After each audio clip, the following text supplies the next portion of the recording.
So let me go ahead and give my opening spiel here. Welcome. This is the beginning of a brand new part of C175 in a couple of different ways. Congratulations, you've joined me in on Zoom, or you're doing your learning in another mode that works for you. Maybe you're going to watch this offline. I was very impressed with your ability to adapt and complete the take-home midterm exam. And in particular, thank you to several students who patrolled Piazza after hours, answered other students' questions in ways that absolutely fit the honor code. I'm very, very impressed and proud of those students and all of you. So we are grateful and impressed. It worked well.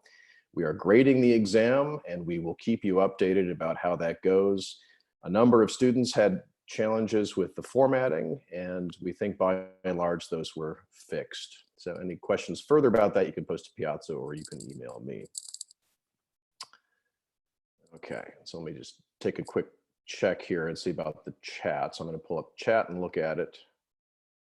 Using the Zoom program is better than the browser is one user's remark. We can see your cursor. Well, that's good. So that's my arrow, I guess I'm moving around. Good, okay. Using the Zoom program is better than the browser. I wonder if that was a message to me or to somebody else. I don't know. I'm using the program, I think. One thing we have not tried yet, and so let me just get our next slide here. I'm hoping that you can raise your hand and I can call on you. That apparently is a very useful thing to be able to do in these large Zoom meetings, and I'm hoping I'll be able to figure out how to do that.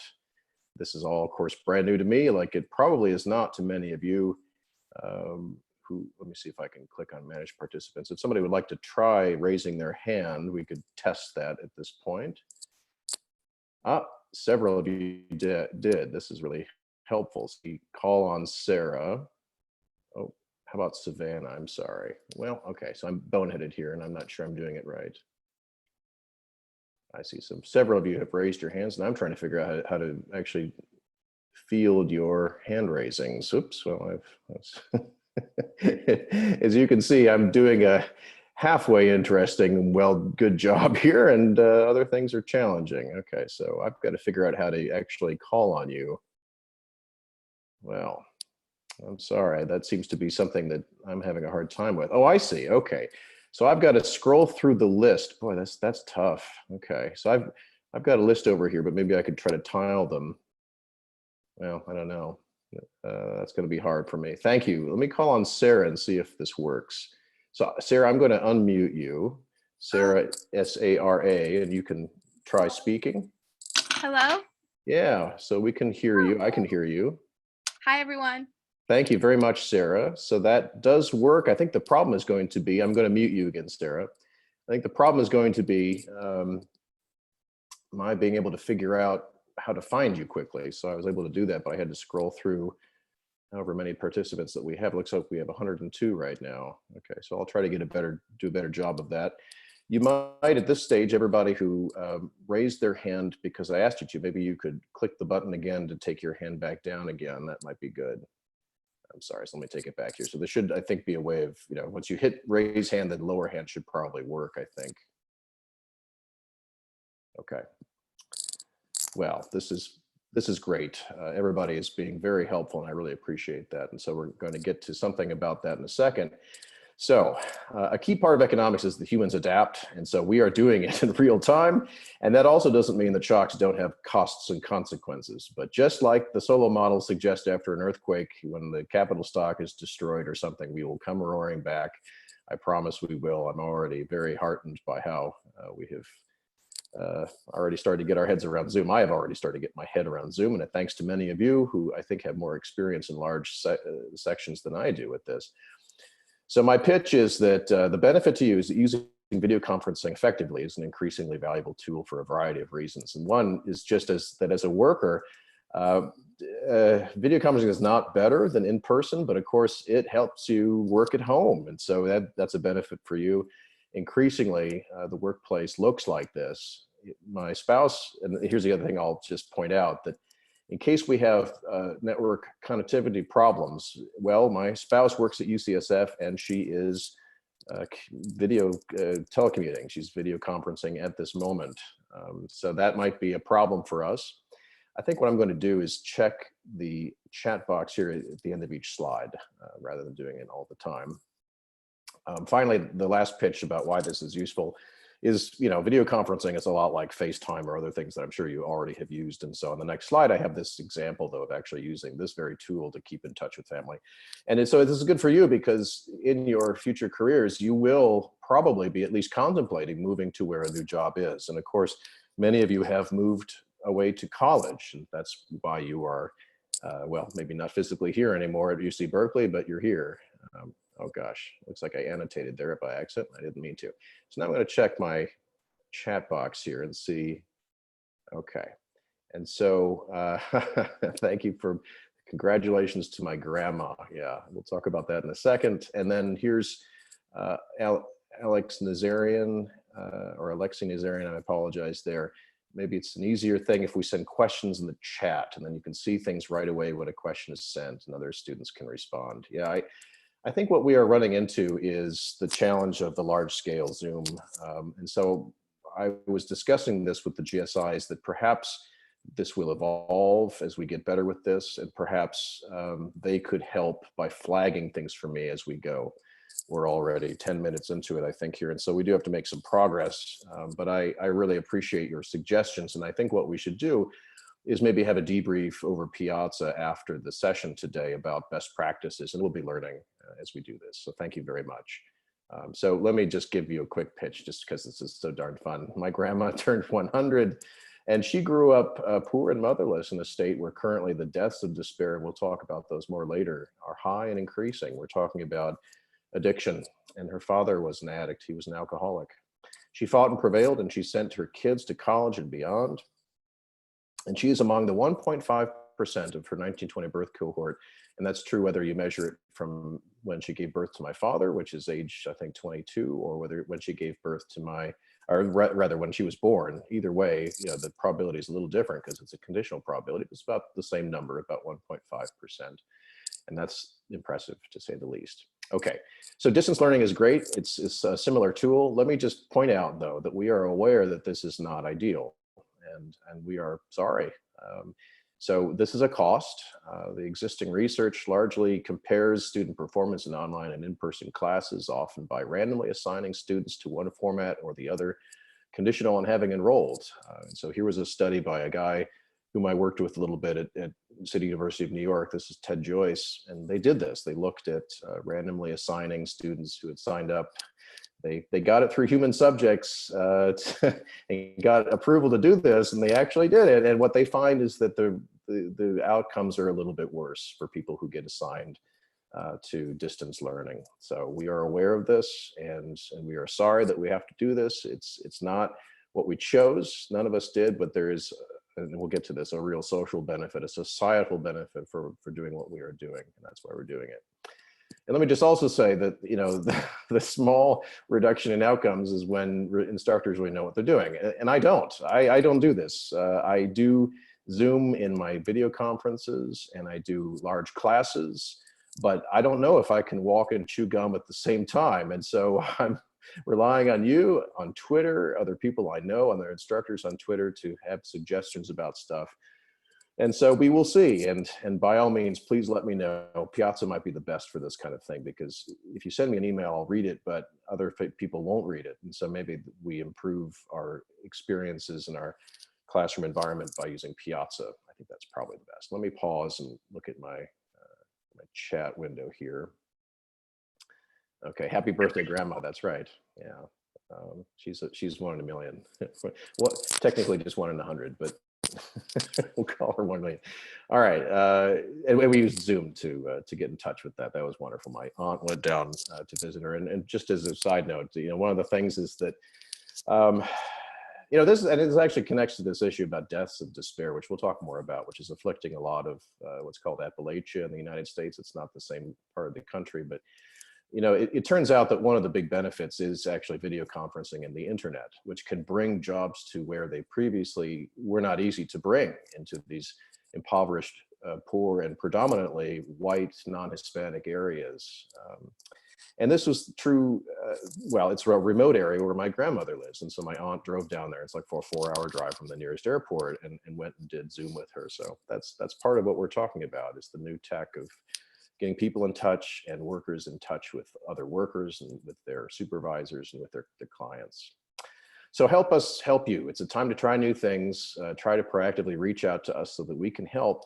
And together, then here's my cheesiest joke, I promise, of the session. Let's give new meaning to the co and COVID-19, cooperation and coordination. Use web conferencing. Practice makes perfect. So I'll pause there and see if there are any hands. I still don't, I'm not sure how to do that well. I think maybe the chat is the best thing if you flag something down. Class be graded easier if we continue to stay online for lectures, ha ha. Okay, so people are using it as a sort of a running commentary and jokes, which I understand. I love the jokes myself, and I definitely don't not countenance it. I countenance it, which means it's fine, right? That's what that word means, I do believe. Okay. So, gosh, if there's something huge, what to say about this? It seems like trying to flag me down is going to be hard. Let me look at the chat box again. Okay, so folks are, yeah. You guys, what I like about this is you guys are using the chat box to keep yourselves, tuned in to what's happening.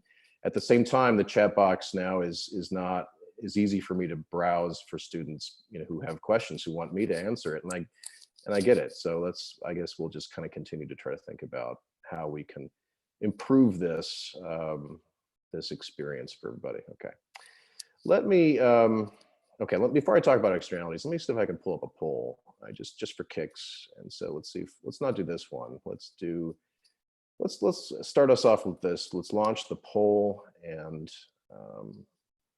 see if I can. So that's showing you the poll, and it's asking you, how are you connecting to Zoom? And I can see the real-time results, and I'm hoping there's a way for me to get you to be able to see them. But I'm not sure how to do that yet. And I don't really want to switch over to my web browser to try to figure it out. So I think what we're going to do is run the poll for another couple of seconds here, and then I'll show you the responses. So there are about 100 of us signed in right now. So let me go ahead and close polling here in 3, 2, 1. Let's close polling.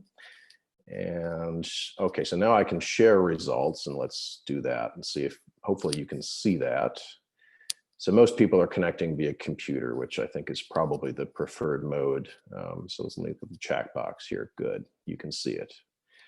Good, okay. Oh, and some folks are texting now, where is the poll? If students can also see the chat, perhaps they could try to suggest to other students how to see the poll. I just clicked a button, and so one person is saying it should have just popped up. Okay, well, let's try a new poll. So there's the mode. Most people are doing a computer, and a few people are smartphoning it, which is good. And my hope is, so the big question too is trying to get everybody involved. Of course, we have 300 people signed up. I certainly don't expect, okay, so I'm going to stop sharing so I can run a new poll, I hope here. Okay, we don't expect everybody to make it to all of these, of course, especially during this time of transition. Now let's run this one. I think this is really fun. So hopefully now I've hit a new poll. Hopefully that should pull up a box for you all to see. Roughly, where are you physically located now? Within 1 mile of campus, that means nearby. So maybe in student housing, some of you might live within 1 mile. I live about maybe 5 miles from campus in El Cerrito. Some of you might be living in an area like that. You get far enough away from Berkeley and the rents go down. If you're like me, that was the big thing. 11 to 100 miles might be somewhere else in California, maybe Sacramento, maybe the Central Valley, maybe up north. Maybe out in the sea. If you're out at sea somewhere, you're safe from coronavirus, unless you're on a cruise ship. Too soon? Okay. More than 100 miles if you perhaps have gone back home into another state or something like that. Okay, so it looks like most people have voted. And so I'm going to close polling here in 3, 2, 1. Let's close polling and I'll show you the results. So most of you are fairly nearby, and some of you have left, not too many yet. So that's interesting, and You know, I mean, the beauty of Zoom is that we can use it from around the world as long as we have a decently good internet connection. I haven't actually used it, Zoom per se, I guess, with collaborators, but sometimes the collaborators are across an ocean, and usually video conferencing works pretty well, better than telephone lines used to work back in the day. Okay, so now I'm going to check the chat. Whoops, looks like I advanced a couple of, I'm sorry. So I'm just advancing a bunch of these slides and I didn't want to do that. Well, okay. Let me close out the poll results. It's clear that my clicks are not always doing what I want them to do. Let me check the chat box here. The questions about the results from the midterm, when they would be released, and also the expected curve. So let me just say a few things about that, about the midterm grades and all that. Okay, all right. So the midterm, again, I'm very happy with what we were able to do with the midterm. The midterm is being graded, and then we will, the GSIs and I will look at the midterm and assess where we are. And so what we have done in the past is grade with a curve around a B, meaning that the mean or median grade would be a B. That's open to change because we're in a new environment where we weren't sitting in a lecture hall and taking an exam in a traditional way. Some of you, I think quite rightly, expressed your concerns about how the exam went. Was it too long, et cetera. And so I need to think about it and look at, the absolute progress that people have made and in conquering the course material. And again, the thing I said in the announcement was I have absolutely no problem with giving everybody A's if everybody's work means they deserved it. But so this is an ongoing thing. I will work on it and get back to you. So nothing to say right now. Let me just, okay, before we get to this, let me check the chat again. Okay. How will you balance people who follow time versus people who might not have? Well, we'll look at that. And again, it's all about, looking at the record in the course, how things are going, and we will take this into account that it was not an in-class exam, and we will think about how to do that. So we haven't formulated the policy yet. I've barely had enough time to make sure I wake up in the morning trying to prepare for all this, but I will work on it and we'll let you know. Okay, so I think I'm going to stop with the chat, and we can talk about other things further, either in office hours or over Piazza, and I just want to move us ahead. So the other thing I wanted to say here is that you may be aware of this and may have internalized it already, but I think it's important in an economics class to point this out that this is a story about externalities, COVID-19. So you could imagine this ridiculous world, which is not what we live in, right? With some way in which we all can actually own and monitor our personal environment. If we could, and we can't, it's goofy. We would imagine that sick folks could be charged a price for bringing a virus inside, and they would stay away if the price is too high. At least now we know that, in fact, it's invisible germs that cause disease, but we still can't detect them very quickly. And of course, detection with COVID-19 in this country is a huge issue because of the past choices that the Center for Disease Control made about this. We seem to be getting better, but this is, of course, a big problem. But if you could measure it, right, people would have property rights, and if you could enforce them, then this wouldn't be a huge problem. But of course, we're humans; things just don't really work this way. So by your actions with distance learning, you are helping internalize a very costly externality for some, and then it's costly for society. It's not going to be a broadly felt cost. We don't think. We don't know for sure, but early indications and everything suggests thus far that it's going to be the ill elderly with respiratory conditions who might face the highest price of all.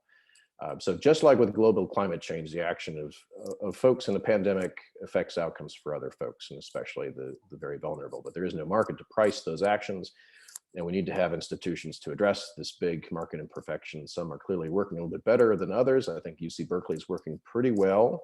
I also think that the private universities like NYU and Princeton have led the way. Stanford also.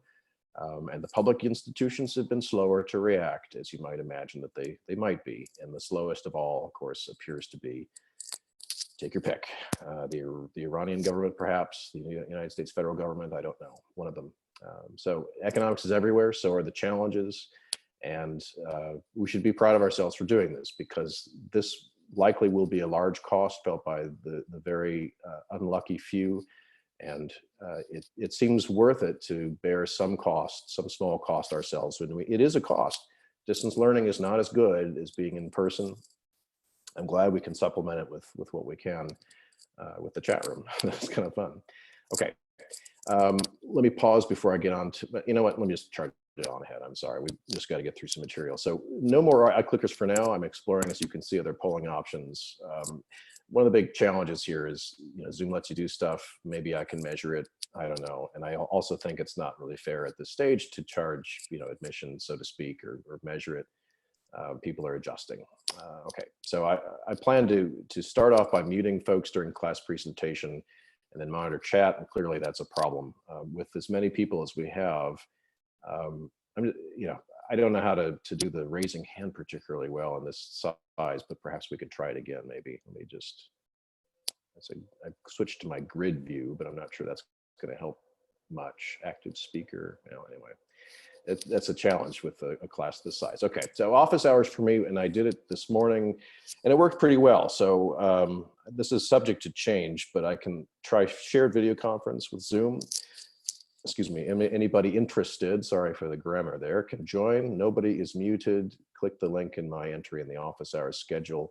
GSIs are doing something similar. They put out an announcement there, so I should have updated this, but it's please check the B courses announcement, and the office hours schedule, I believe, has links for them that will take you to a scheduling app. Okay. Okay, we're good. So why don't we go ahead and move on. So the WHO has officially declared COVID-19 a pandemic, which is exactly no news at all. It just means it affects global populations. The big development last night was that Trump in his infinite wisdom decided to ban travel from Europe, technically the Schengen countries, which is not all of the EU. It's the Schengen group is the subset that has freer movement between them, not the UK. I'm getting a notice on my machine that my connection is unstable. I apologize for that. Again, the best thing to do perhaps would be to use the dial-in if you need to for audio. So the other thing is that this is the idiom about closing the barn door after the cow has gotten out, and it's kind of sad. So the upside is that there are institutions that are coming up with better things to say to people about things to do, and one of them is UC Berkeley. San Francisco has banned gatherings of 1,000 plus. Washington state counties, which I think include probably Seattle and neighboring counties, have banned 250 plus gatherings. The NBA has postponed its season indefinitely. That was last night. And also Major League Baseball about an hour ago now suspended spring training and also its season as well. The big story here is that large gatherings of people like C175 are risky because of transmission. And so I'm no expert here, but I think the story is that the coronavirus appears to transmit rather easily through air. And so it's airborne. It also can land on surfaces, and then you touch it, and then you might come down with it.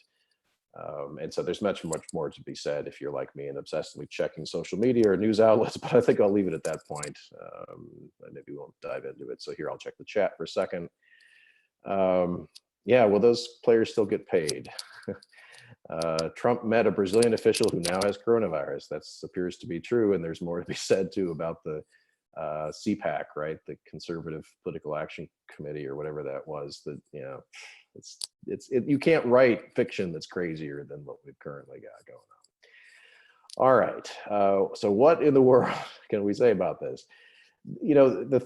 The issue here is that the healthcare delivery systems, which are important for the people who are elderly and have respiratory conditions, and that may apply to some of you. And if it does, please take extra care.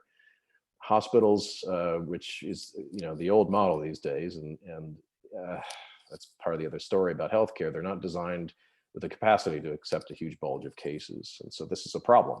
Why are they not designed that way? It would be very wasteful. So I'm hoping still to teach Econ 157, which is health econ in the summer term. And one of the things we'll talk about is the tremendous increase in the amount of our GDP spent on healthcare in this country. And there are a variety of things one can say about that. But the point is that we don't need to spend much more, right? You would think, and keeping hospitals at max capacity to sort of hold tight when something like coronavirus hits would just be a huge amount of money. Risks seem to be chiefly for the elderly and those with underlying health conditions. If you're inconvenienced, that's no fun. Moves by UC Berkeley and others are aimed to slow the spread and give hospitals a better chance to treat the sick. Okay, so just with some perspective here, the 2009 swine flu pandemic, which was H1N1, which is the same sort of parent strain that was related to what was called the Spanish flu. It was bad, and it was especially bad for developing countries, the least well off of all of us. It wasn't super bad for the United States. The 1918 Spanish flu, which we, I think, talked about in this class, it peaked in fall 1918. There's some discussion, and I don't think anybody really knows, about how it turns out that the paternal grandfather, I think it was, of Donald Trump actually died in the spring of 1918 from the flu. Whether it was the later term Spanish flu or not is probably not knowable. That flu might have begun in Kansas in the United States in early spring of 1918. It was called Spanish because Spain was one of the few places that actually had an uncensored open press. So, it feels like a curse to have a 24-hour news cycle and obsessively checking social media, but I think it's better than what it was back then, when basically the media was blanket censored because of World War I. So that's offers some perspective on what's going on. Okay, so let's talk about where we have been in C175 and where we're going. It's where we've been probably summarized well by the 2018 Nobel Prizes. Human population and density are important for understanding knowledge and development. And capital is important, but probably not supremely so. Climate change is an ultimate challenge for economics. I suppose pandemics might be as well, but it seems like of the two of them, it's really climate change that probably is an existential threat in the long run. At least in the short run, I don't think it's as bad as all that, but it's not good. And it's a story about externalities. Where are we headed? Well, it might be a lot more fun and certainly closer to home. I love all of C175, but I particularly love this stuff. I love talking about the economics of family, marriage, and fertility. I love talking about the economics of immigration, and I've written some on that, and it's pretty interesting. What we've touched on already are the economics of immigration, who gains and who loses, and what the short-term and long-term effects are. And the new part that we'll talk about are the fiscal impacts, and that usually is underneath what is happening in the political sphere.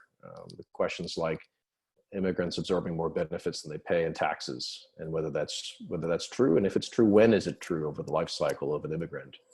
Or maybe they're just like natives, or maybe they're better than natives. Maybe they're better than natives in that regard, and these are important questions to ask. Then later we'll get into health and mortality stuff, and we'll talk more about the deaths and despair, which is kind of the big story there. Let me pause, and what are we going on to next? We'll talk more about this, fertility and family. Let me just pause and look at the chat. If I can get Zoom to do that for me. Come on, Zoom. Here we go. All right. Okay, so oh, this is a really good question. Do the negative externalities of coronavirus, this is a question from Ryan Che. Good, I like your name, Ryan. Do the negative externalities of coronavirus justify the economic cost of canceling all these events and public gatherings? Well, that's a really good question. One perspective there is that, some would argue that the cost of a human life is incalculable, it's invaluable. And if you're talking about early deaths of somebody who has, weak lungs, that's what we're talking about here. But, if you're an economist like me, you think it has some value. And so the EPA, the Environmental Protection Agency, tends to agree with that view, that there is some value on an early death. It's a cost, but it is something that you could translate into dollars and then compare against these other things.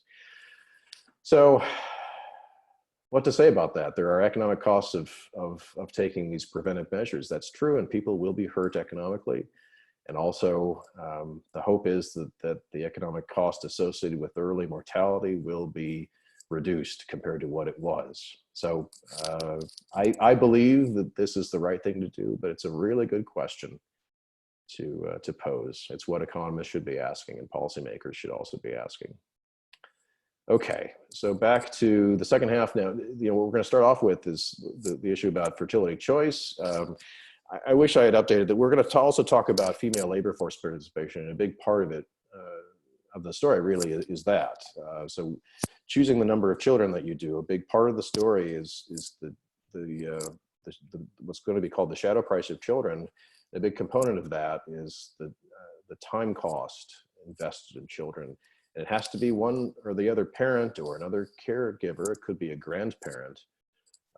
That's another reason why I think, to me, coronavirus, it's salient, because there are grandparents in our picture right now who provide very important caregiving, and if they go down, heaven forbid they die, that's not going to be cool. So grandparents are very important, and they're important in child rearing. They're important in just a variety of things. So we'll talk about budget constraints and preferences here, and one of them could be whether or not you like your in-laws to get involved with child rearing. I personally am blessed with extremely good in-laws. Just, they're fantastic, but you could joke about your preferences of being around your in-laws, I suppose. We will not talk about the biological constraints, and they are there, but it's a topic I don't plan to spend much time on, even though I think it's becoming increasingly salient. And the reason is the trend is toward postponing fertility until later in the life cycle, which is challenging for both men and women. So we're going to talk about why spouses choose their partners, what's happening with marriage here and abroad. And throughout, the big story is the changing economy here and abroad and women's work. So the big questions are, you might phrase them this way: if kids are normal goods see their demand rise when wealth or income is higher. Why has fertility fallen as incomes have climbed? There must be something else going on. So in sociobiology, you'll see a similar conundrum. Why doesn't social economic success produce more offspring? And there actually are some variants on this. In other words, what we're saying is, well, why isn't it true that really rich people have like 1,000 children? The thing is that, in fact, you can find data sets that suggest this is true in some ways, that more wealthy people actually do have more children. You might wish that some wealthy people didn't have as many children as they do, and I'll just leave it at that. But there is some suggestion that, in fact, that does happen. It's just that it seems not to really be the pattern that we see. So there are two kinds of questions here. One is kind of the trends, the temporal trends, or the trends over time. And another is the issue about cross-sectional differences. So within a society, between rich and poor, or high and low education, or a variety of things, and also between different nations, different societies. And of course, when you say societies, there it gets into this issue of different norms too. And then another motivation here is projecting into the future. It could be in a different society too. Let me pause there. And so I apologize if you are raising your hands. I'm not able to see that easily. I wish I could figure out a way to see that, but I can't so far. So I'm sorry. Okay, so let me look at the chat bubble again. Okay, so I think I encourage you to keep doing this, to pose these questions to help people think about stuff. I think I'm going to probably not pause and answer these good questions here, because I think it's best to keep us going forward. And yeah, it's clear we need to find a way to prioritize the sort of substantive questions that will probably arise later when we get down to brass tacks with this, so to speak. So here's the big trend in US fertility, stretching all the way back, if you can believe it, into 1810, so shortly after the birth of the nation back in the late 1700s, which is pretty cool. What's this dip? Can you guys see my cursor? What's this dip? Let me just trace it down here to this time frame. What's between 1850 and 1870? So several of you have probably guessed it's the Civil War. And that's a dip that you will see, a reversion, but not much of a, back to trend, I suppose you could say. So if you draw a trend line through here, you would see this dip in around the Civil War. You might then wonder, well, what are these things? So this is actually prior to any major war. It's maybe you could say the Spanish-American, which is, I think, 1898, which is a very, very short conflict. Not much of a bubble there, really. But it probably was related more to some of the booms and busts, the recessions. There were a lot of financial panics that hit the United States back in this period because the Federal Reserve was not developed until I'm going to forget this, actually. I think it was 1913. I think it was pre-World War I when the Federal Reserve System was actually established, and we have it today, and we'll talk about it in a second. This, of course, is one of the big stories. You do see something with World War I guess, but the Depression, the big change here during the stock market crash of 1929. And, you know, we had a Federal Reserve, but they were not able to do much then because of the development of economic science, to be honest, part of it. And the other part was if you think that Donald Trump is a bad president, I think you could say something similar about Herbert Hoover, who presided over the collapse of the economy, doing absolutely nothing. Shameful, really. This was the baby boom. This is and you can see it, you know, it's not as easy as sort of post-war, but you could say that, I guess. And that's certainly the story that emerges, a big boom in the TFR, the births per woman, and then a reduction after that. So a baby boom, but, you know, down, down, down, and more after the boom. So then we also see this kind of story. This is an educational gradient in fertility and the total fertility rate among these different women in a particular year in Zimbabwe, which is a developing country. So we see this here. We also see it in the United States, and we see it in rich and poor countries alike. One of the interesting things about the health and mortality gradient is that it actually changes shape during development.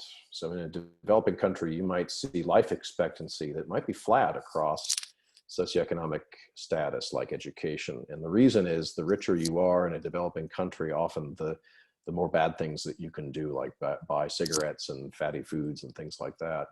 The same is not the case with fertility. It appears that you see more of a gradient. Okay, this is a nifty graph.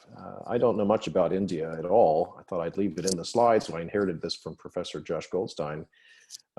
And this is pretty interesting that you see these stark differences here across the different Indian regions. And I think many of you know much more about India than I do. But it's, you know, first of all, I guess, you know, we know from Ronald Lee's article in 2003 that, in fact, Indian fertility has already fallen due to the demographic transition. There are geographic differences, and so there are regions where the TFR is quite a bit higher. It's, you know, into the sort of mid threes. Okay, so today and next time, what we are going to do is talk about work and wages. Next time, we'll talk about the financial and economic opportunity costs of childbearing. And the story there is going to be that there are these two costs. There's the financial cost of childbearing. Kids cost money. You could think about that as the food that they eat and the clothing that they wear and they quickly grow out of. That's costly. And of course, the big story about costs of childbearing is that children cost money to send to school, whether it's to allow you to work or whether to basically to train them with skills that then allow them to become productive workers. So that's where we're headed. And the shadow price concept, I think, is probably the one that will be confusing to people. The shadow price, you could look it up on Wikipedia, for example. It's called that because markets don't record the full price of children. They record the explicit financial part of the price, which would be costs of education, which are huge, of course. But the big story is going to really be deriving from the foregone earnings that a parent would have to pay if the parent stays home to take care of the children. Of course, there are things called daycare. My spouse and I and others are, you know, key examples of demanders of daycare. So it's, you know, it's not as simple as that, but this is a very powerful lens through which to see the development in the American family and family size. Later, and I think we'll get to it a week from today, we're going to talk about Gary Becker's quantity-quality trade-off model of childbearing. Which there, the quantity of children is the number of children that you have. The quality of children, you know, it's sort of almost sounds like a pejorative thing because every children is of high quality. Every child is of high quality, I should say. What we mean by quality is the investment into the human capital of the child. And so we would probably call it something different if we developed this theory today, but it's become quality and quantity. Okay, let me check the chat. Okay, so it looks like, yeah, it's hard. This is going to be interesting to assess. I think, you know, folks are sort of talking out loud, and I'm not sure what what would be best for me to stop and answer. So I think I'll just go ahead and move us ahead, and maybe we could, if we end up finishing the slides, we can do more later. Okay. So we are going to talk about income and substitution effects are the big story over the next several weeks here in this part.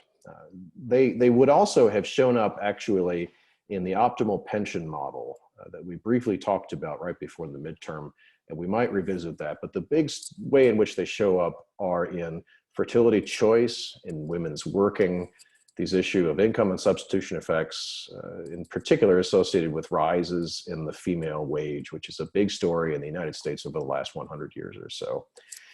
So the fine print here is that many of you may have seen income and substitution effects in Econ 100A. And currently it appears to me, and you guys can correct me if I'm wrong about this, that it's Halvarian's intermediate micro text where you will learn about this. So we're going to do that too. They're very powerful. I'm a firm believer in understanding what these things mean. And so they're going to be a big learning objective in this part of the course. And the other part here to me is that 175 allows you to actually see the point of all this. Sometimes when you study them in 100A, it's like, you know, who cares?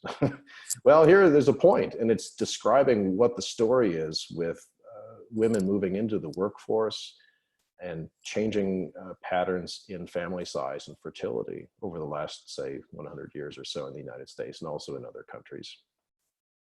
One of the problems, and we've noticed this in the past, it can be challenging. There are at least two ways of decomposing price changes into income and substitution effects, and you might have seen the other one. So Varian starts off with a different method, but then he talks about what he calls the Hicks substitution effect. And that also appears in Wikipedia. So obviously it's the right one if it's in Wikipedia, right?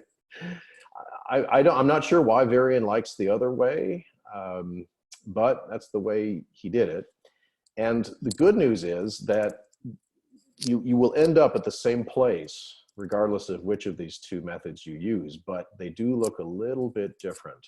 So if you are confused, I apologize in advance. It's going to be a little confusing. Okay, so let me pause here and try to get, come on, Zoom.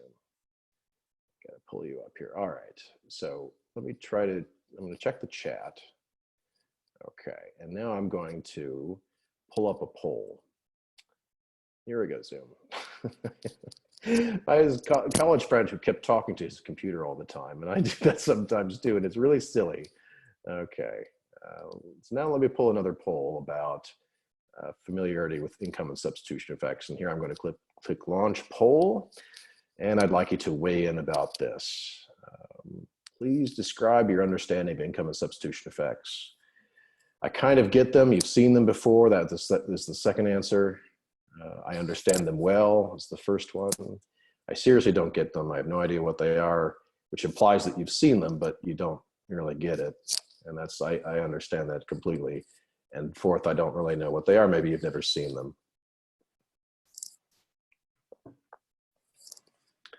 Okay, so I'm going to close polling here in 3, 2, 1. Okay, and so it looks like we've got 84 votes, and there is, hopefully you can see the results there.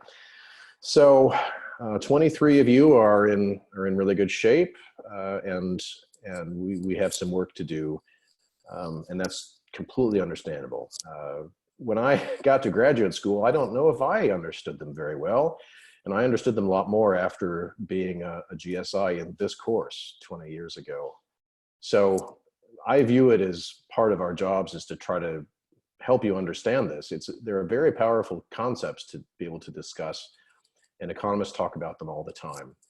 It also is true that if you switch fields or if you go into industry, it's not as relevant as it is, but it really was revealed to me just how much this is a common part of the toolkit for economists.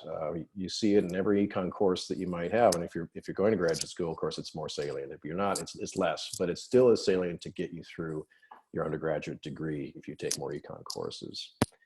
Okay, so I was expecting about something like this, and that's cool because I think, to be honest, the people who've seen it before might feel like this is sort of belaboring the point. If you've seen it before, this next is going to make more sense to you. The thing about income substitution effects is they're important for pretty much every sort of price you might imagine is salient, and there are lots of prices in the economy. It turns out that the interest rate is the price of current spending. It's hard to think about this in this way, but that's true. And sometimes I get started off on the wrong foot and I say the opposite of what actually is true. The interest rate is the price of current spending. If the interest rate is higher, your wealth will be worth more if you keep it rather than spend it now. You will earn more with your wealth sitting around. And so it's the price of current spending in that way. If the interest rate is lower, the reverse is true. Spending now is cheaper because of its opportunity costs having fallen. See, the opportunity cost of spending now is having it kept in the bank. That's our model here. It's not kept in stocks. That gets more complicated if you think about stocks versus bank accounts as being different. So what happens to current spending when the price of current spending falls? Well, so that's kind of the question here. And it turns out that there actually are income and substitution effects involved in this. But if you take one approach here, you might think, well, the interest rate is a price. What happens? Well, the Fed just cut the federal funds rate by 50 basis points, and this was in person in class, now more than a week ago. The big news also this morning, if you're a Fed watcher and you like macro, it turns out that the New York Federal Reserve Bank was doing repurchases today. So there are a lot of things that the Fed does. One of them is sort of manage interest rates in this way, and this is where we keep it simple here, right? The other thing that it does is provide liquidity to markets, to financial markets, and that's what it was doing today. So you might, based on this, you might say that current spending ought to rise when the price of current spending, namely the interest rate, falls. And that's why the Fed did this. It's trying to stimulate the demand side of the economy, and that is true. And that's, if you're like me, that's actually a substitution effect, and it might be the most intuitive. So if the interest rate drops, the price of current spending should then have this substitution effect that shifts demand away from the future and toward the current. But at the macroeconomic level, it turns out there also is an income effect that's associated with this. And so, the story is that if you're a net saver and you've got lots of wealth, you will feel poorer. And this is true about maybe your parents and grandparents. They might be talking to you about just how poor this makes them feel, whether it's, it's probably the stock market, but it could also be the Fed. And it turns out that monetary policy does this. It creates winners and losers. But it behaves the way it does because of the aggregate relationship, which is more complicated than the micro relationship here. There are also importers and exporters, and it turns out that interest rates also affect exchange rates. But in particular, firms borrow funds, financial markets need liquidity, and the reason that it acts really as a sort of a first stage is the financial markets. So there was a lot to say here. This is salient and understandable if you either like macro or you understand income and substitution effects. If those are brand new to you, this is probably a little bit more hard to put your head around. If it's brand new to you, this is the point. There is also an income effect. There's a substitution effect associated with the price, and there's also an income effect as well. And that's the learning objective here, is to kind of understand these things. Okay. So we're going to understand them. Sometimes they stack, meaning that they move in the same direction for a particular good, and they push demand in that direction. Sometimes they work against each other, and the outcome is an empirical question, but it's still salient and useful to point out which way these two things work. So this takes practice, and if it's brand new, I think it's going to be confusing. It will be on the final exam, but not in a way designed to be a dental appointment. It'll be on there to assess how you will have done over the next several weeks. in trying to master this. And it's hard, but I'm a firm believer that it's one of the most important insights in economics. It's along with, up there with the theory of comparative advantage and why international trade is good. Income and substitution effects are just central to a lot of things. Okay, let me stop there and check the chat. Okay, oh great. The GSI is helping answer questions. Oh good, I see Leslie is doing it. That's a great idea. Yeah, so I apologize again. Now let's just pause for a second and let me take the group chat off of my screen. And let me ask somebody, can it be Sarah, S-A-R-A, to raise your hand again? Okay, so I do see a flag there, and I just happen to have you shown. That's perfect. So why don't you lower your hand again? And now I'm going to scroll down to somebody who's not immediately on my screen, and I'm going to ask Chao Chi Zhang to raise your hand. Can you do that? Chao Chi Zhang? Oh, good. So you did that too. Okay. Could you put your hand down, Chao Chi? Okay. Now I'm going to scroll away from you. Can you do it one more time, please, Chao Chi? Okay. So I do see okay. I see this alert that's up here that pops into my screen, but then the problem is I've then got to scroll through everything. Okay, so I will try my best to respond to raised hands. And maybe it'll work and maybe it won't. If it doesn't work, I apologize. Obviously, when you raise your hand, that means I'm going to call on you and you can then speak. And so people may not want to do that in any event. So if you've raised your hand and I've missed it, I apologize. If you feel like using the chat, and I think maybe many of you feel more comfortable with that. Oh, here's a question in the chat. How do you raise hands? And the answer is it should be along your, sorry, I can't quickly navigate back to page 1 unless I say, can I go 1 or something? That's not gonna work. It should be along so the answer to Austin Aguiar is how do you raise hands? It should be, okay, and then somebody's in the chat answering this, and I probably shouldn't be narrating this. It just makes everybody lose their minds probably. So I'm gonna let folks answer it over the chat. Okay. All right, so let's do some fairly basic things talking about indifference curves and setting us up for success here with doing some microeconomics. And this was underneath things that we were discussing in the first part of what 75, but I just wanted to get a little bit more clear about this. So enjoyment of most things, most goods, is subject to diminishing marginal utility. And that just means that the more you've got of something, the happier that you are.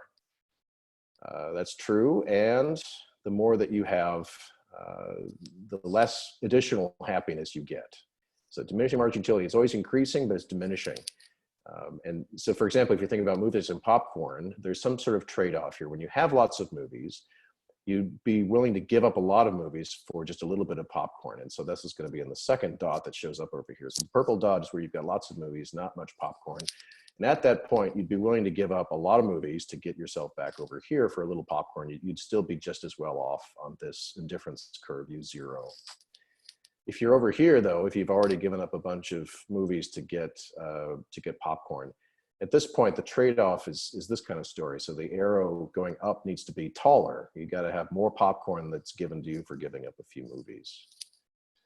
I can't resist by saying, so I don't know when I've seen a movie in a movie theater last. You know what, I saw the Star Wars movie, but these days it's all about Disney Pixar, right? For the kids, we just, Frozen 2 came out. And the funniest thing, if you've seen Frozen 2, so we live across from a school and I can hear the kids singing that song, the main, the barn buster song in that movie, which is the one where it's like, ah, that one. I can hear the kids in the schoolyard singing that.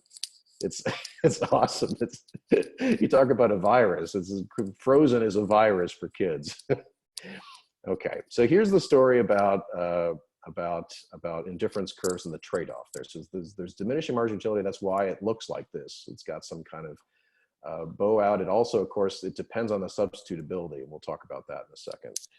So what we're going to be doing is maximizing utility subject to a budget constraint. So both of these these goods raise well-being, and the story is if you have more of it, more of each of these, say, together, it's going to get you to this higher indifference curve here. You're constrained, what indifference curve you're on is constrained by the budget constraints. So it's a linear kind of thing in the standard model. So when Gary Becker comes along, it's going to be a crazy nonlinear budget constraint, but most of the time we're going to have this kind of story here where there's some kind of money income Y that's on the left-hand side of this equation. And then we've got a price of good 1, which is this guy, and a price of good 2. And so if you rearrange, which I think I've got here in the math, the intercepts look like this. Y over P2 is this intercept. The money income over P1. So if you spend all your cash on good 1, you end up down here. So you've divided all your money income uppercase Y among across these goods X1. And so it turns out that the price in the denominator gets you that level of X1. The rise over the run is, you could calculate it then based on the story with the intercepts here. You could also just rearrange the math, solving for, so the confusing thing here is I'm calling this uppercase Y. That's not the vertical axis variable. The vertical axis variable is actually X2. So if you solve for X2 in terms of X1, then you end up with this result that the relative price, negative P1 divided by P2 is the slope. If you're like me, you would get that wrong. And then you just have to think about it a little bit and try to figure out which one is on the bottom, which one's on the top. So I always remember it's the ratio of the prices, and I almost always get it wrong as to which one's where. So the highest possible utility then occurs where the indifference curve is tangent to the budget. And this is, of course, a story about calculus, and we're not going to do that in this class, but I think you do it in Econ 100A, for example. So here I've just indexed this other indifference curve with -1 because it's to the left. It's at a lower level of well-being just because of the way I've drawn it here. That's the reason it's got that particular index. And there's our optimality point. And when you've got normal goods with some complementarity between them, they are complements to some extent, the tangency typically occurs somewhere around the middle of the budget constraint. It usually isn't sort of on one extreme end or another. Okay, so some salient points here if you're drawing an indifference curve. Of course, I don't know if we will be doing that on our exams in the future, but they're kind of picky things to draw right. So they should have some kind of slope like this, or like a black diamond at the top. It's kind of the reverse of the survivorship curve. Black diamond up there, and then bunny slope down here, down to the chalet. So there's my silly graphic here, and here's the chalet down at the bottom. You should never have an indifference curve that looks like this, that's upward bending at the bottom. And I think people accidentally draw it sometimes just because they're in a hurry. You can't do that because it implies that past this point, if you have more of this good X1 and more X2, but you're not happier, it doesn't make any sense. So you're still on the same indifference curve. And so that's why the thing ought to either plateau, and you're saying at that point that, maybe good X1 in this region doesn't help you in any further amount. That's possible. Or, it should look more like this, where you're always, carving out some substitution between them. That's fine. But if you start increasing one of them, you ought to be hitting a higher indifference curve. Okay, so here's another example of a fail. An indifference curve fail is that if you draw it like this, that's a no-no. And the reason is, if they cross, what you're saying is kind of like a topological map with elevations, that somehow you're in some weird Bermuda Triangle of 200 feet equal to 300 feet. So you can't do that. I'll just move on. We've got 20 minutes remaining and a bunch of material to do, and so I'll just leave the jokes right there. I think I will check the chat and see if I'm moving too fast here for folks.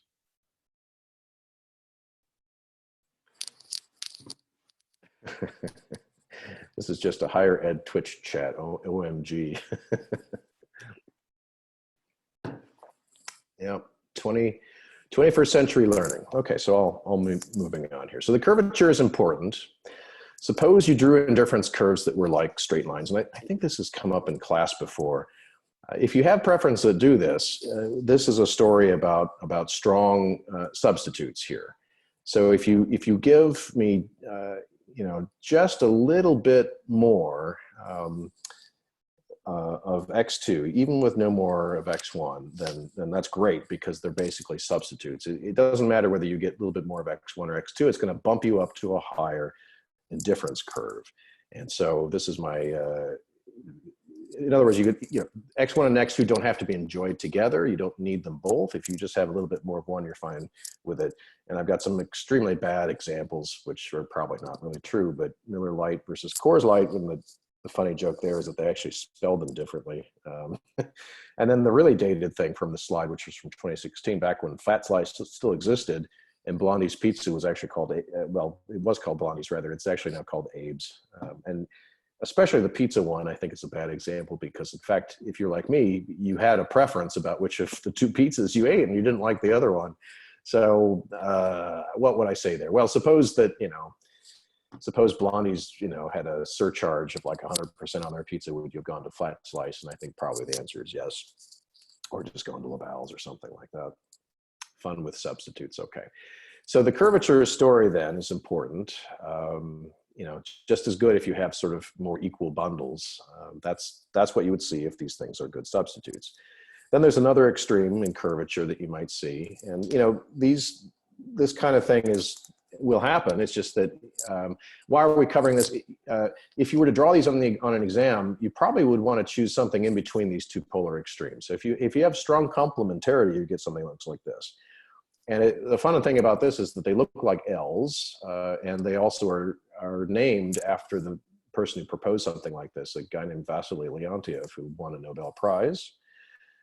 And it means that if you give a consumer a little bit more of X1, but no more X2, you might as well have done nothing. And so examples here are things like baseball and beer. Maybe they're both good, but more baseball without more beer is not better. You have to have more beer to enjoy the baseball, and the reverse or something like that. The jokes are so important, especially in times like these. So it's easy to draw them kind of like this accidentally, especially on an exam. And if you do that, and so I had done this with a tough exam question, I guess. I was trying to draw some insights about this, general story about what happens when the weight changes to fertility. And so the problem is, if you draw an indifference curve like this, if you do that, then what you would find is that changes in budget constraints might not have very large effects. So any of these budget constraints that I'm going to draw through this point would be consistent with that. These are vastly different. So if I drew any of these, the purple, the green, the blue, and if you had these preferences that look like this, you would tell me that, well, a change like that doesn't do anything. And okay, but now let's think about if these were more gently sloped. A change here, suppose this is the original optimum on say, I guess what the green line perhaps did we start with, then a switch to the purple line probably needs to move us in a direction that would end up over here. So that's going to be part of this story. So let's see if I can get my hand going the right way for you to view it together. Maybe it's not. I don't know. I can't tell whether my axes are inverted here. The pivoting of this thing is going to be the visual story about the substitution effect. That suppose we started at the green, went to blue and purple in that manner. So we're pivoting counterclockwise. And that, when you've got a usual indifference curve, gets you motion around the indifference curve in that direction, starting at Seattle and going toward Florida. And that is the substitution effect.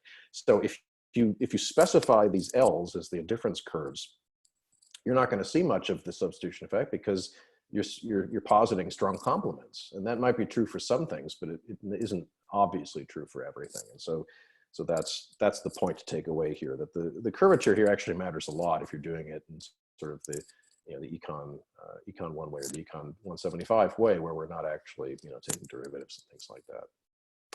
Okay. So what if good x2 isn't actually a good? Then you might find something crazy like this. You get like a half Leontiev thing where there's a indifference curve that's just, say, vertical, and this would be a story about good x2 not being not being bad or good, it's just is there, and so nobody cares. And so you might see something like that, and there's just a useless amount of x2, not much x1. If you threw a bunch of x2 away, who cares? I guess you have free disposal. And so you might see what's called a corner solution here then. So here, the highest indifference curve would then be reached in the corner in a situation like that. I should probably slow down just a hair, I bet, with the slides, but at least chances are you probably have them in front of you, but I'll try to slow down a little bit here. Okay.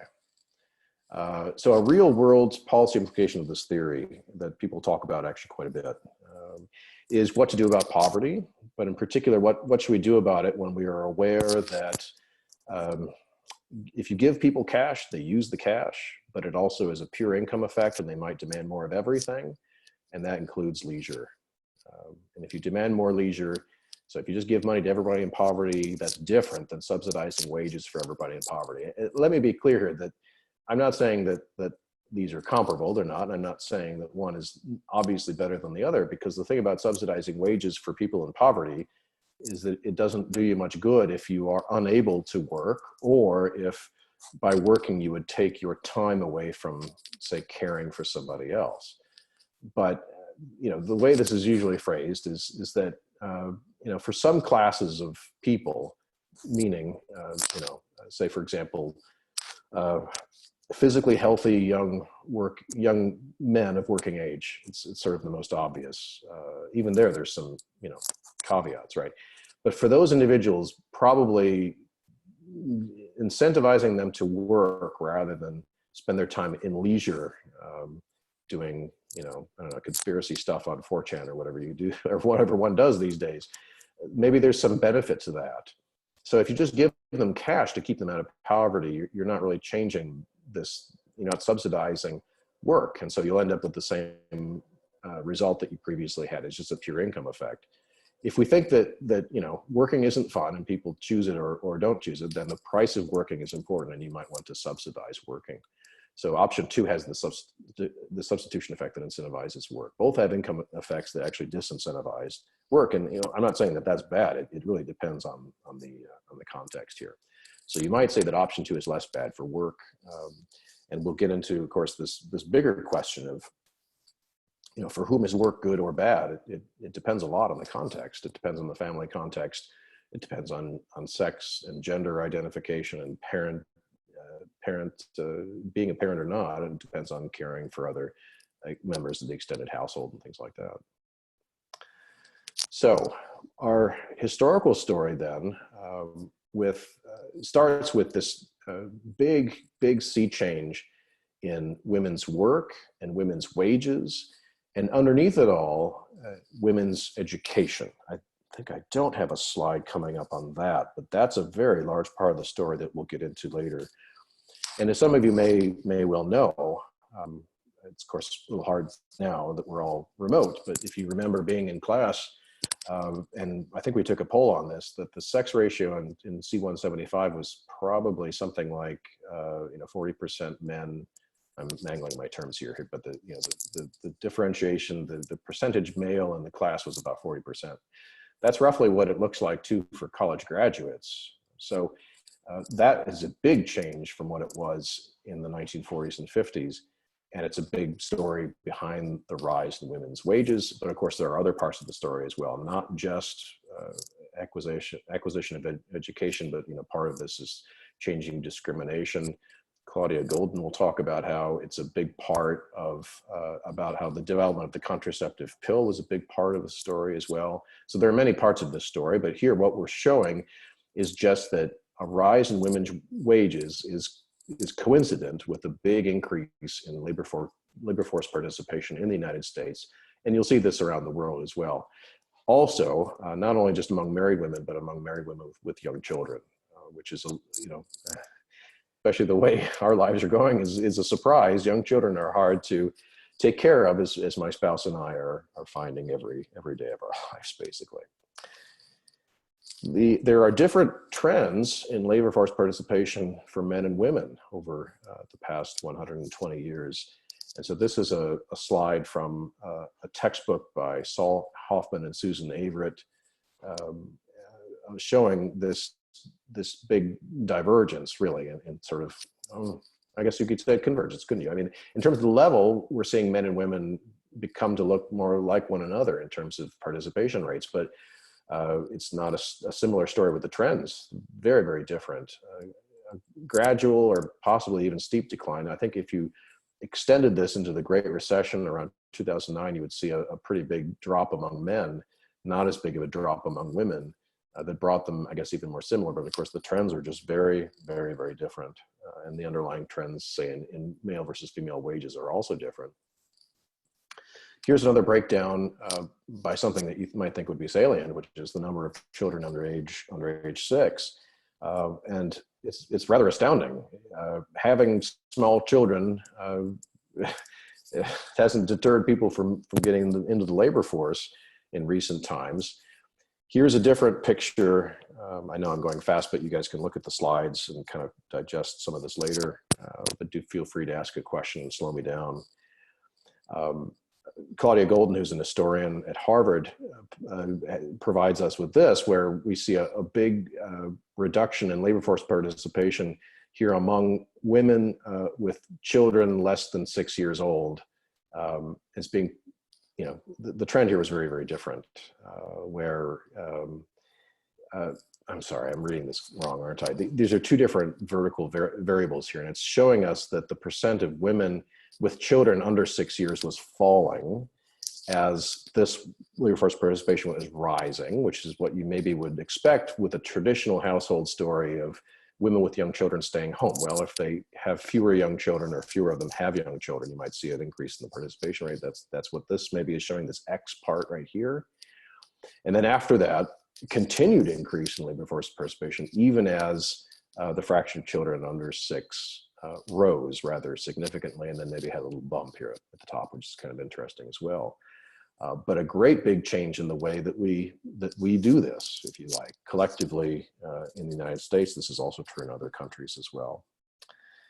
So against that backdrop, we might think, well, why would wages affect things like participation, fertility, et cetera? And what we're going to do to begin is exploring a model from labor economics that's altered to show labor supply decisions. And so we're going to pretend it's the 60s and 70s. We're talking about women in marital unions. So things are a little different now, but the model probably best fits your idealized version of things kind of prior to current times, but also after the baby boom. So things are starting to change, and they have changed a bit. So the household is the decision maker. We assume the husband always works and actually brings in income. And of course, that's a little different now in both regards, I guess, actually. But one of the big challenges is whether if there's a husband. And of course, there are other types of households, but we're going to take the modal type of household, which is one husband, one wife. And one of them, somebody needs to spend time on children. It could have been the husband, but we're going to assume in this stylized model from the 60s and 70s, it's going to be the wife. And her time later will get absorbed into children. So before we introduce the concept of children, the question the model answers is, how much does the wife work in the labor market versus work at home? All right, so each household has a man and a woman, and there's going to be a market wage, W, and her total time, and she's going to think about what to do with this. And so later, so right now it's a story about leisure or home production. We're going to treat these equivalently, even though of course they really aren't. That, home production, meaning childcare and housework, really is very different. You might enjoy some of it, but it's not like reading a book, right? We're going to try to wave our hands at this and say, well, it's also not market labor, so maybe it's okay to combine these for now, and that's going to be our simplification right now. So the total labor supplied to the market by the woman, I should have probably put that verbiage in there, is total time T minus the H that's spent on home production. And the earnings then are W, the wage times the time that's spent in the labor market. And so the total household income, which we're going to set equal to total consumption, is equal to the male's income, that's uppercase Y, plus the earnings that the woman brings in. And the goods here are going to be consumption, broadly speaking, and then home production or leisure you could think about that are both useful. Okay, so let's, in the time we've got left, about 4 minutes, let's make sure I just get all this up here and we can start up next time. So home production or leisure is going to be the horizontal variable. The vertical variable will be total household consumption. And women's work time then. And so one of the challenging thing here is to read this right. There's home production or leisure you could think about being here along the horizontal axis, and the work time is actually measured back from what's going to be called the kink.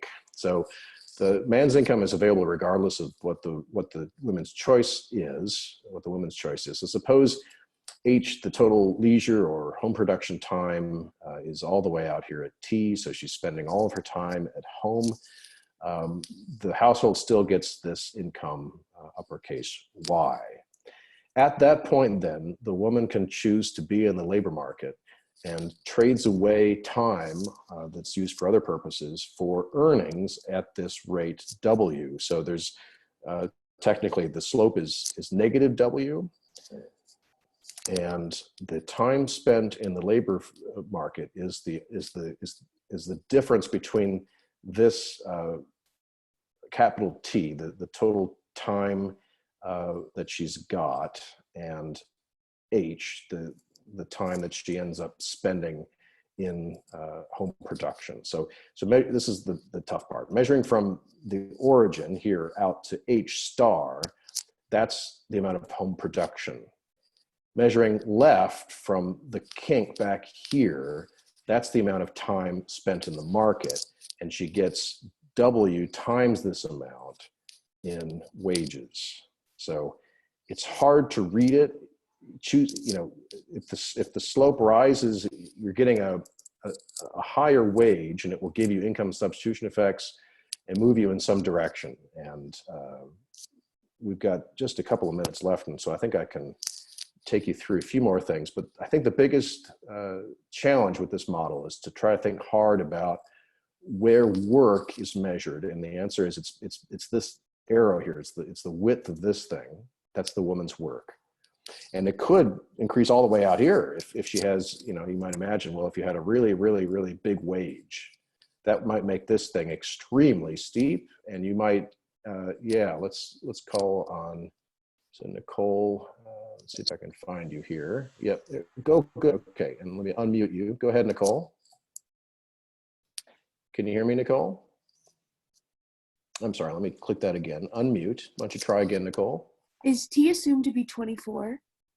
Yeah, you could say T is 24, so the maximum hours in a day would be 24, sure. Yeah, that's the concept there. So just for everybody to clarify, and I'll go ahead and, oh, I'm showing you muted again. T is the total amount of time that you've got to play with, and so you could call it 24 hours, right? Okay. So let me just show you a pure income effect. And the easiest way of thinking about that is, well, if it's kind of an external thing to the woman's choices, you imagine the husband's earnings. So if the husband's earnings rise, you might see something like this, where he pulls in Y prime, and we unleash this little animation that I've got, where the whole thing just gets taller at the same slope. It doesn't change the wage that the woman is looking at. And we might call this a pure income effect for obvious reasons. It's just extra income coming into the household. And so a pure income effect typically will have this impact on both of these goods. This is the last thing I'll say before we break for today. It'll increase H, the leisure or home production. So it gets bumped up from H star to H double star to the right. And an income effect also increases the demand for the other goods. So we'll see this, and I wonder, I don't think I got the arrow in there, but that's the story. That's a pure income effect. Thank you. Next time we'll talk about income and substitution effects together, which you'll get generally when there's a change, say, in the woman's wage. Okay, so wish me luck. I'm going to sign out and hopefully have this recorded for everybody. Thanks very much for your participation.